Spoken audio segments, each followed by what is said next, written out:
Feeling good, feeling great. Good. Obviously, with the additions to this Maple Leafs roster, you can't not feel good. But what was your assessment on the first outing last night? Yeah, much like Sheldon's after the game, disappointed in terms of maybe the overall energy, and by no stretch did we all expect them to be tic-tac-toe out there and everything was going to gel right away. But the energy that was kind of brought into that game from both sides, the Ekholm trade for Edmonton, and then the one that, or the multitude of ones that brought the Toronto Maple Leafs into last night. Only one team answered the bell, and that's a little bit disappointing, but they do get to rebound after 24 hours here against Calgary. The Leafs overall have been a team that when they have performed poorly, they have been able to kind of put the fire out and turn the energy around, and that's what I expect tonight out of this deeper Leaf roster is a better effort, and the odds should be with them that they're going to end up with 2 points tonight. Should be. Rosie? Should be. Kipper, I saw on your show the other day, you're saying the timing might not be right for them to make a run. Do you think they're just kind of too late with getting to the party in this roster? Or do you think it's the environment they're in where everyone's just firing all cylinders in that conference? Yeah, Rosie, that's a great question, and I wrote for the Toronto Star today an article that kind of compares my situation in 1994 with the New York Rangers, where we weren't the fourth best team at the time of these trades, like the Leafs were in the league. We were the top team.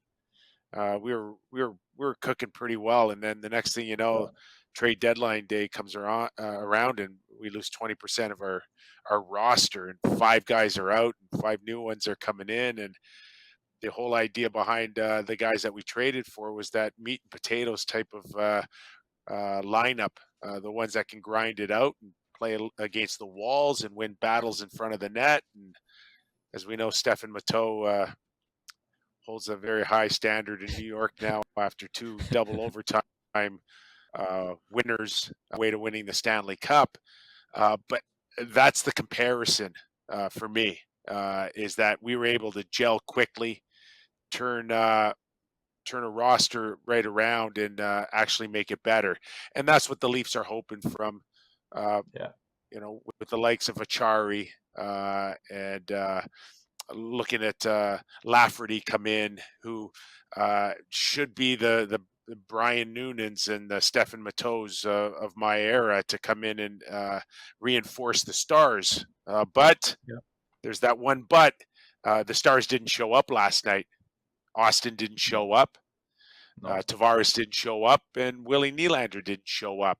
And there's the difference between winning and losing. And we know Connor McDavid shows up every night. And the drive out of him, you don't have to look very far to see it. And unfortunately for Leafs, they're still waiting for Austin Matthews to have that I'm the second best player in the world look. And it's not there yet. Kipper, what's going on there? Like, obviously he comes off a season the way he played last year. He's out of this world, but there's just been moments where you're like, he's missing that oomph. Like he's struggling with the puck. What's your read on Matthews this season so far?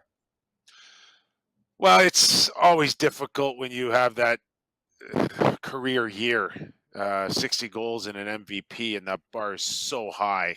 And maybe it's just managing expectations on that. There might be a few other things off the ice. We know he's eligible for a contract extension as early as July.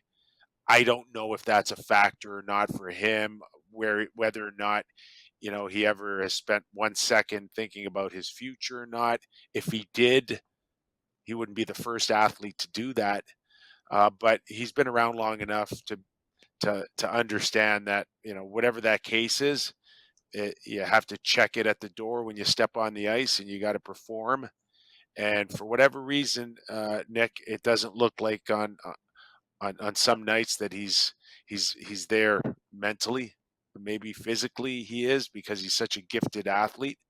But there's some nights when you're wondering, if he's all there in terms of the here and now. And you know, the crazy part is that he's so talented and he's so good that he could find a way to still score 35, 40 goals with his eyes closed. But it's just not about the numbers being down for him. It's some of the shifts that you see that he still doesn't stand out like he did last season. So you hope 20 games now to go, Sheldon with this new core group can find a way to get Austin going again at the level that Leaf fans are accustomed to.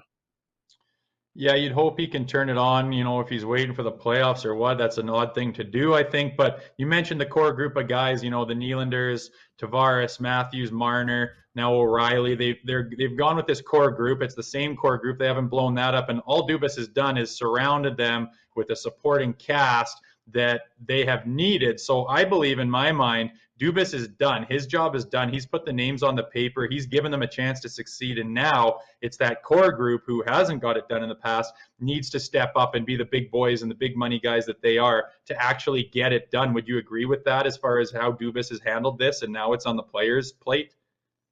100%.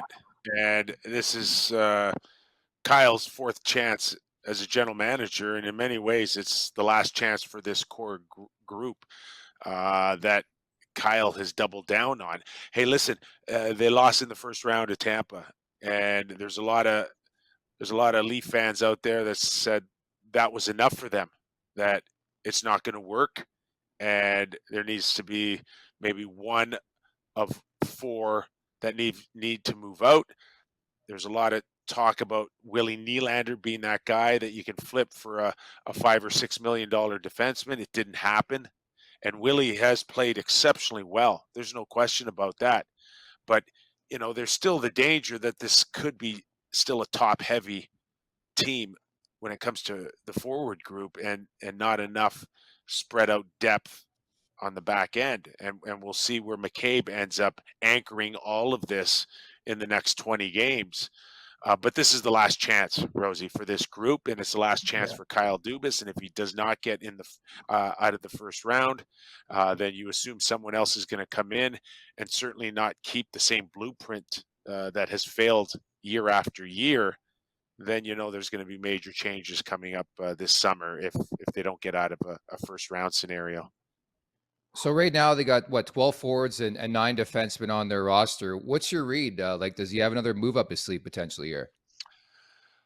Well, I would think that the one place that he's left himself vulnerable the most is in net, and I think Samsonov had a really tough game, and you could sit there and call it maybe a one-off, or you could sit there and say, no, it's not. It's not good enough right now, and that's not to say that Samsonov's not the guy, or he won't be groomed still in the next 20 games to start a playoff season. But I wouldn't have.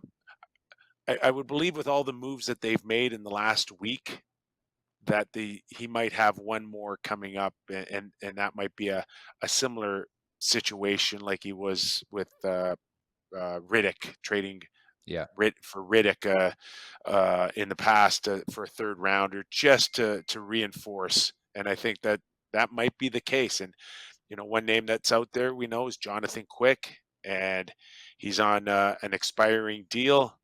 You get Columbus to pick up 50% of that. You get another team to put in 25%. Maybe it costs you another fourth round pick. Who cares? As you've come this far, you don't care about a fourth round pick. You get Quick salary down enough to add him to the roster, and now maybe you got a guy that can help Samsonov manage the expectations that are soon to feel rather heavy on his shoulders, I think. What are you hearing about Matt Murray? Rosie and I laugh and chuckle on this show all the time. We met you in the alumni box that game against Ottawa. It was supposed to be Murray. We show up, the anthems, and it's Ilya Samsonov in there. And we haven't seen Matt Murray play a game since. What are you hearing on that front? Is he close to a return? Are they going to activate this guy or what? Yeah, he's close on a return. And we probably could see him in action on the weekend. But I think there's too much water under the bridge, guys, to be honest with you, to just keep things status quo. And that's where you need some NHL experience. You cannot leave it to Wall. You can't leave it to Shelgren. Uh, if in fact Matt Murray has any more issues with his health. So I just feel that's the one place that they're most vulnerable right now. And I did not like Samsonov's game against the Oilers at all. Over commitment, sliding, losing his net. Those are major concerns now going into the month of March. So certainly, you make all these additions. We talked about it, 6 different players. Ryan O'Reilly, that's been a great pickup. I think ideally I'd love to see him in the 3C hole. But if this is up to you, do you think they have enough to get over that hump, not only to win a playoff series against Tampa, but go all the way this season? Listen, what Boston's doing is off the charts.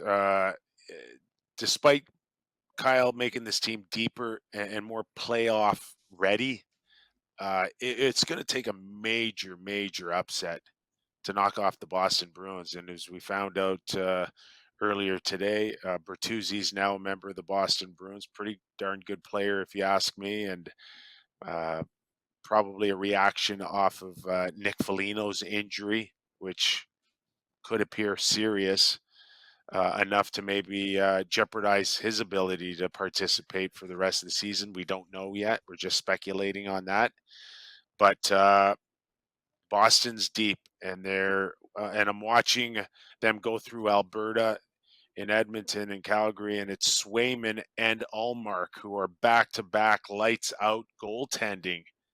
And again, will put so much pressure on the likes of Samsonov and Murray to carry this weight. But you know, are the Leafs deep enough? As Rosie knows, the game isn't won on paper. You got to play it. There's injuries. There's guys that get hot. There's guys that cool off. They're closer than they were 2 weeks ago. There's no question about that. But if they do fall short, it'll just be because Boston is too deep, and we're talking about even getting out of the second round, and I shouldn't jump on that because there is Tampa Bay, and Tampa has done a few things to bolster their lineup. I do believe if they made these moves a year ago or 2 years ago, they wouldn't have gotten stuck in the first round. They would have found a way. So yes, they are closer, but enough to go to a conference final or a Stanley Cup final. Still, the odds are against them.